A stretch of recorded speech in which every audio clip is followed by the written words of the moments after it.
Assalamualaikum adik, selamat pagi. Selamat pagi, Sus. Perkenalkan, nama saya Prawasa Raffiani Saputri yang bertugas pada siang hari ini hingga malam nanti. Kalau boleh tahu, nama adik siapa? Nama saya Maria Kalista Subianto, Sus. Sebelumnya lebih suka dipanggil siapa?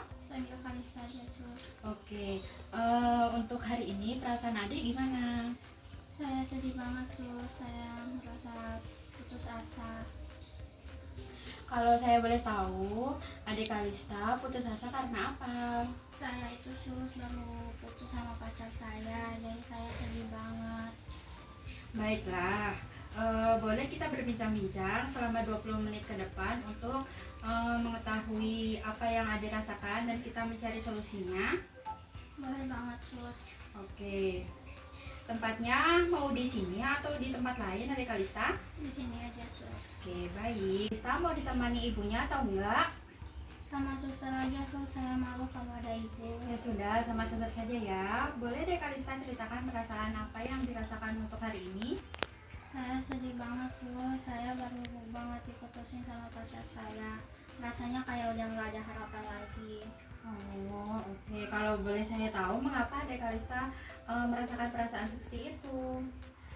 Iya, Sus, saya diputusin sama pacar saya. Alasannya juga tuh nggak jelas. Setelah itu dia nggak bisa dihubungi lagi. Saya nggak tahu salah saya di mana. Padahal saya udah setia banget sama dia. Jadi adik Kalista sedih karena diputusi pacarnya ya. Iya, Sus. Setelah adik Kalista diputusi pacarnya, apa yang adik Kalista lakukan untuk setiap harinya? Nggak ada, Sus. Setelah saya diputusi dan dia nggak bisa dihubungi lagi, jadinya saya sedih banget kan. Jadinya tiap hari cuma bisa nangis saja, Sus, sama menyendiri. Oke. Coba adik Kalista sebutkan apa saja hal-hal yang adik Kalista abaikan saat bersedih seperti itu. Saya jadi malas makan, Sus. Terus juga perasaan saya pengennya nangis terus. Kuliah saya juga jadi nggak lancar nilainya. Lalu juga saya mengabaikan orang tua saya, lebih memilih untuk menyendiri di kamar. Oke, jadi apa yang adik Kalista ceritakan tadi, saya menyimpulkan adik mengalami ketidakberdayaan ya dek. Begitu ya, Sus. Iya dek, nah dengan adik Kalista menangis menerus dan mengurung diri, terus malas makan, apakah dapat menyelesaikan masalah yang adik Kalista hadapi? Setelah saya pikir-pikir, enggak sih, Sus. Malah saya jadinya lemes terus sama malas ngapa-ngapain. Nah, adik Kalista galau terus, malas belajar, nilainya jadi turun kan, jadinya efeknya nggak bagus untuk adik Kalista. Iya, Sus, nilai saya jadinya jelek banget gara-gara saya galau karena masalah ini.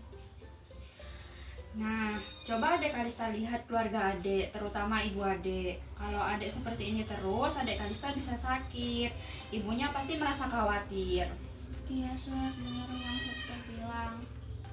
Adik Kalista, masalah yang adik Kalista hadapi saat ini bisa diselesaikan dengan cara yang benar. Iya, Sus, saya merasa udah nggak berguna lagi semenjak diputusin sama pacar saya. Hidup saya rasanya kayak nggak berarti lagi, Sus. Adik Kalista nggak boleh berpikir seperti itu ya, dek. Karena adik Kalista masih punya keluarga, teman-teman. Adik Kalista harus bisa melupakan mantan pacarnya. Adik Kalista harus move on. Iya, Sus, udah saya coba, tapi saya terlihat terus sama mantan pacar saya, Sus. Oh, begitu ya, adik Kalista. Bisa menceritakan masalah adik dengan orang terdekat adik Kalista, misalnya orang tua, teman dekat, dan sahabat. Kalau saya cerita sama mereka, mereka manfaatnya apa ya, Sus? Kalau adik cerita tentang masalah yang adik Kalista hadapi, setidaknya adik bisa mengurangi perasaan yang adik Kalista hadapi. Contohnya, kesedihan dan keputusasaan. Oh, begitu ya, Sus. Iya, nah coba sekarang ceritakan hal atau kegiatan yang adik Kalista sukai. Saya itu suka sekali belajar sus. Dulu nilai saya bagus. Iya. IPK saya juga bagus sus. Karena sering keasikan belajar. Oh, begitu ya. Adek Kalista suka belajar ya? Bagus itu dek Kalista. Nah, apakah belajar bisa mengalihkan pikiran adek Kalista dari masalah yang ada? Kayaknya bisa deh sus. Saya kalau belajar itu suka lupa dengan hal lain karena keasikan belajar. Sekarang adek Kalista coba sebutkan hal lain yang adek Kalista sukai. Saya juga suka bercocok tanam sus. Di rumah saya banyak banget tanaman yang saya tanam. Bagus sekali ya. Bagaimana perasaan adek Kalista saat melakukan hal kegiatan bercocok tanam dan lain-lain? Saya senang banget sus.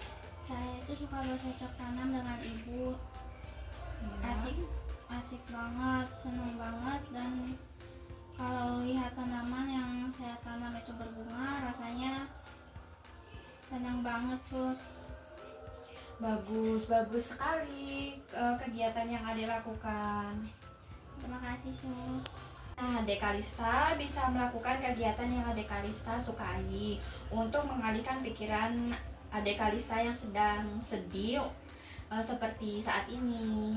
Oh gitu ya sus. Oke sus. Iya, Ade Kalista, ini namanya teknik distraksi, yaitu teknik untuk mengalihkan pikiran Ade Kalista. Dengan Ade Kalista melakukan kegiatan yang Ade Kalista sukai, itu bisa mengalihkan pikiran Ade Kalista agar tidak terlalu memikirkan hal-hal yang mengganggu Ade Kalista akhir-akhir ini, seperti perasaan sedih dan yang Ade Kalista rasakan. Oh begitu sus. Nanti saya coba deh sus. Iya, nah Dek Kalista, bagaimana perasaan setelah bercerita seperti tadi? Saya merasa lebih lega sus dan lebih tenang. Oke, sebutkan kembali apa yang Adek Kalista alami saat ini. Saya mengalami ketidakberdayaan sus setelah diputusin sama pacar saya. Saya sedih, gak mau makan, dan juga malas bicara, dan juga malas kuliah, sampai nilai saya jelek. Oke, coba sebutkan Adek Kalista kegiatan yang Adek lakukan untuk mengurangi perasaan yang Adek Kalista alami saat ini. Saya bisa melakukan kegiatan yang saya sukai sus, Iya. seperti belajar dan berkebun. Iya. Nah, Adek Kalista udah bisa ya menerapkan cara yang saya katakan tadi. Insya Allah di rumah nanti saya lakukan sus. Nah, Adek Kalista udah bisa kan menerapkan cara yang saya ucapkan tadi? Puji Tuhan sudah bisa sus, nanti saya akan coba praktekkan di rumah. Oke, waktu 20 menitnya udah habis ya, Dek. Bagaimana kalau kita berbicara kembali besok untuk mencari solusi lain untuk mengatasi masalah yang tidak bisa Adek Kalista atasi. Saya ada teknik lain namanya teknik relaksasi untuk mengurangi perasaan yang Adek Kalista sedang rasakan. Iya sus, boleh sus. Besok saya kosong jam 9 pagi sus. Boleh, Dek. Besok kita berbincang jam 9 pagi ya, Adek Kalista. Maunya di mana? Di sini saja sus. Tempatnya nyaman dan rapi juga. Oke, baiklah. Kalau begitu terima kasih atas kerjasamanya ya Adek Kalista. Kita jumpa lagi besok. Saya permisi ya. Assalamualaikum. Iya sus.